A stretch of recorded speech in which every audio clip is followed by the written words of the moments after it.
ఋతమును నీవు అనుసరించవలెను. ఋతము అనే సాధన నీ జీవితంలో ఉండుగాక. అయ్యా, ఋతము అంటే ఏమిటి?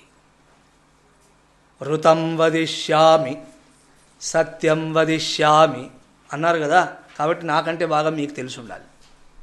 What is ఋతం? యథాశాస్త్రం జ్ఞానం ఋతం. యథాశాస్త్రం జ్ఞానం ఋతం. ఇవన్నీ చాలా బ్యూటిఫుల్ డెఫినేషన్స్ ఇవి. అంటే శాస్త్రమును అనుసరిస్తూ శాస్త్రము ఎలా చెప్పినదో అటువంటి జ్ఞానమును పెంపొందించుకునుట, కలిగి ఉండుట ఋతము.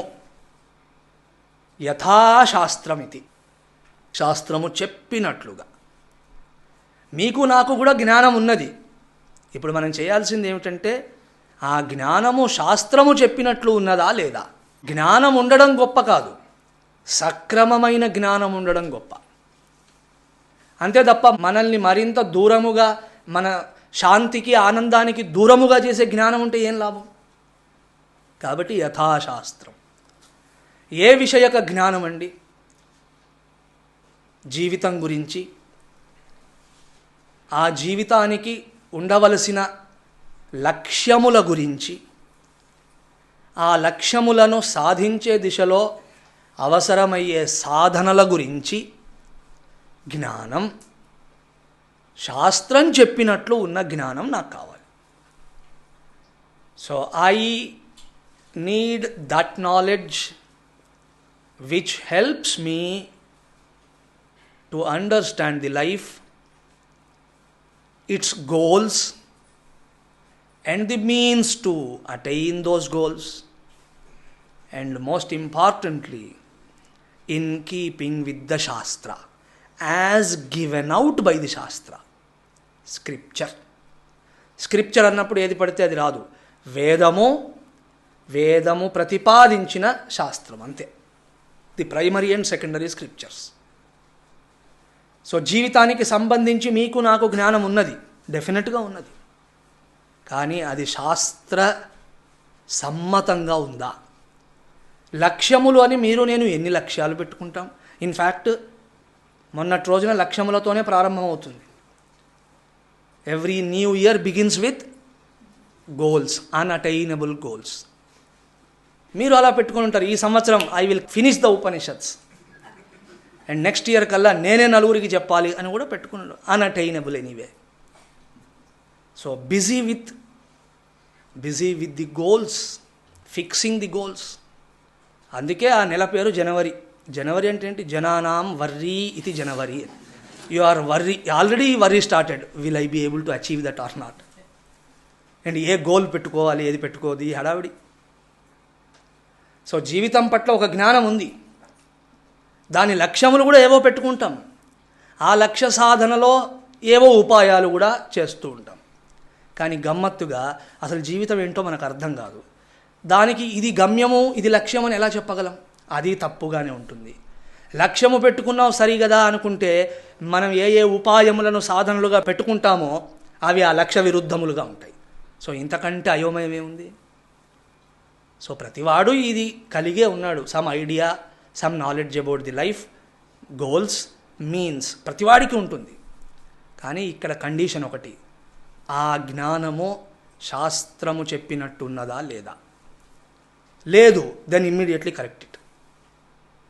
ఉన్నది కానీ ఇంకా కరెక్ట్గా లేదు, అప్పుడు దానిని మరింత అన్వయం చేసుకో. ఇక్కడ సూచన ఒకటే, ప్రత్యక్ష ప్రమాణ అనుమాన ప్రమాణజన్యమైన జ్ఞానమునే ఆధారము చేసుకుంటాను అనే హఠమైన ప్రవర్తన కాకుండా వాటిని అఫ్కోర్స్ వాడుకోవాలి, వాటితో పాటు అపౌరుషేయ జ్ఞానమును కూడా ఆశ్రయించాలి.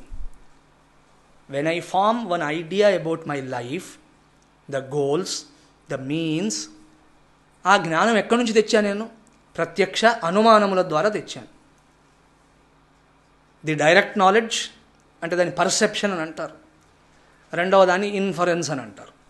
So whatever the knowledge that I have is either born of perception or born of inference, ఈ రెండే. ఈ రెండింటితో జీవితం, గమ్యములు, లక్ష్యములు, సాధనములు అని మీరు ఏమేమి జ్ఞానము పెట్టుకున్నా కూడా దానిలో ఒక చిన్న లోపం ఉన్నది, ఉండి తీరుతుంది. ఏమిటా లోపం అంటే ధర్మమోక్షముల యొక్క ప్రస్తావన అక్కడ రాదు. అదే లోపం. సో జీవితం పట్ల ఏదో ఐడియా తయారు చేసుకోవడం పెద్ద విషయం కాదు, కానీ సంహౌ ఆ ఐడియాలోంచి ధర్మము, మోక్షం సబ్స్ట్రాక్ట్ అవుతాయి. ఎందుకంటే ధర్మమోక్షములకు సంబంధించిన స్పృహను శాస్త్రము కలిగిస్తుంది తప్ప మన బుద్ధి ఏనాటికి కలిగించలేదు. మన బుద్ధి ఎంతసేపటికి మనకు లాభమయ్యేలా ఆలోచిస్తుంది. ధర్మకార్యము యందు ఒక్కోసారి మీకు లాభము లేకపోయినా కొన్ని పనులు చేయాలి. కొన్నిసార్లు మీ దగ్గర ఉన్న వనరులు తగ్గిపోతాయని తెలిసినా కొన్ని పనులు చేయాలి. ఉదాహరణకు దానం చేస్తే ఎవరి బుద్ధి మాత్రం అంగీకరిస్తుందండి? పర్సు సన్నగా అయిపోతుంది అప్పుడు. కానీ మన బుద్ధి ఒప్పుకోకపోయినా శాస్త్రం అక్కడికి వస్తుంది. ఇవాళ మీరు అనవచ్చు, శాస్త్రంతో సంబంధము లేని వారందరూ అక్కడ ఇక్కడ చారిటీస్ అవి చేస్తుంటారు కదండి. చారిటీ చేయడం వేరు, ధర్మము అనుకొని దానం చేయడం వేరు. దానికి చాలా తేడా ఉంది. నిన్నటి రోజున మనం చెప్పినట్టు ఆధ్యాత్మిక పురోభివృద్ధిని కలిగించేలా ధర్మాచరణ ఉండాలి.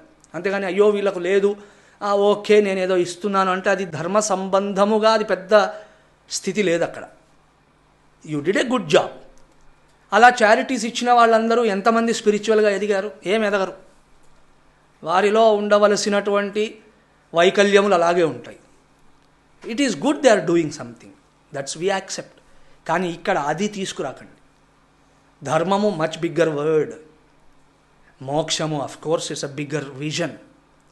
కాబట్టి మన మీద మనం ఆధారపడి మన బుద్ధినే ప్రధానముగా ఎంచి ప్రత్యక్ష అనుమాన ప్రమాణజన్యమైన జ్ఞానమునే జ్ఞానముగా భావన చేసి అక్కడితో ఆగిపోతే జీవితం అర్థకామాసక్తమవుతున్నది తప్ప ధర్మమోక్షముల వైపు ప్రయాణించేందుకు సంసిద్ధత కలిగి ఉండదు, యోగ్యత కలిగి ఉండదు.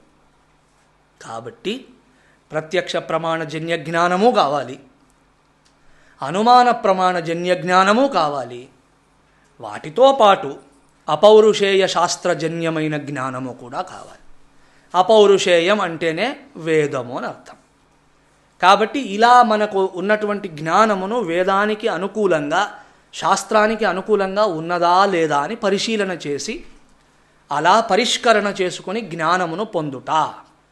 ఇది ఋతం యథాశాస్త్రం జ్ఞానం. తద్వారా జీవితంలో ధర్మము ఉంటుంది, మోక్షము ఉంటుంది. వాటిని అనుసరిస్తూ అర్థము ఉంటుంది, కామము కూడా ఉంటుంది. అంటే ఏదేది ఏ అనుపాతములో దేనిని ఏది అనుసరిస్తూ ఉండాలో అలా ఉంటాయి. ఎప్పుడు శాస్త్రసమ్మతమైన జ్ఞానము మనకున్నప్పుడు. సో ఋతము విషయము యందు నీవు సాధన చేసెదవుగాక, ఇటువంటి జ్ఞానమును పొందెదవుగాక. ఇటువంటి జ్ఞానం ఎలా లభిస్తుంది చెప్పండి? శాస్త్ర సంబంధము, శాస్త్ర సమ్మతి కలిగిన జ్ఞానం ఎలా ఉదయిస్తుంది? శాస్త్రాధ్యయనము వలన. కాబట్టి ఆ దిశలో నీవు ప్రయత్నించుము అని శాస్త్రము, ఉపనిషత్ ప్రబోధన చేస్తుంది.